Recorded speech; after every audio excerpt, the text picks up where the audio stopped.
Hi friends, ஒரு cup பச்சரிசி மாவு, 2 ஜீரகம், கொஞ்சம் உப்பு சேர்த்துட்டு நல்லா சுடுதண்ணி ஊற்றி மாவை நல்லா பிசைஞ்சிட்டு அதில் 2 ஜீரகம், ஒரு கைப்பிடி தேங்காய் துருவல் போட்டு நல்லா பிசைஞ்சு வச்சுருக்கேன். இது எதுக்குன்னு பார்த்தீங்கன்னா, ஈவினிங் ஸ்நாக்ஸுக்காக தான். பையனுக்கு வீட்டில் வேறு எதுவும் இல்லை ஸ்நாக்ஸுக்கு அப்படின்றப்ப ஒரு கப்பு பச்சரிசி மாவு இருந்தால் போதும், நம்ம சூப்பராக டக்குன்னு ஒரு ஸ்நாக்ஸ் பண்ணி கொடுத்துடலாம். இது ரொம்ப டேஸ்ட் ரொம்ப நல்லாயிருக்கும். பச்சரிசி மாவில் இந்த மாதிரி செய்யும்போது தேங்காய் ஜீரகம்லாம் போட்டு நம்ம ஒரு அடை மாதிரி அப்படியே தட்டணும்னு வைங்களேன், ஒரு ரொட்டி மாதிரி அப்படியே தட்டிடலாம் தோசைக்கல்ல.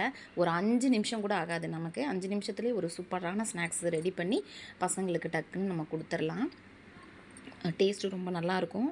நீங்களும் இதே மாதிரி வீட்டில் ட்ரை பண்ணி பாருங்கள். ஈவினிங் என் பையனுக்கு தான் இந்த ஸ்நாக்ஸு. அது கூடவே எனக்கு ஒரு கப் காஃபி. ஒரு கப் காஃபியோட இந்த அடையை வச்சு நம்ம சாப்பிட்டோம்னா டேஸ்ட்டு வேறு லெவலில் இருக்கும். ஈவினிங் டைமில் ரொம்ப நல்லாயிருக்கும். நீங்களும் அதே மாதிரி ட்ரை பண்ணி பார்த்துட்டு எப்படி இருக்குன்னு கமெண்ட்டில் சொல்லுங்கள். வாங்க டீயும் ரொட்டியும் சாப்பிடலாம்.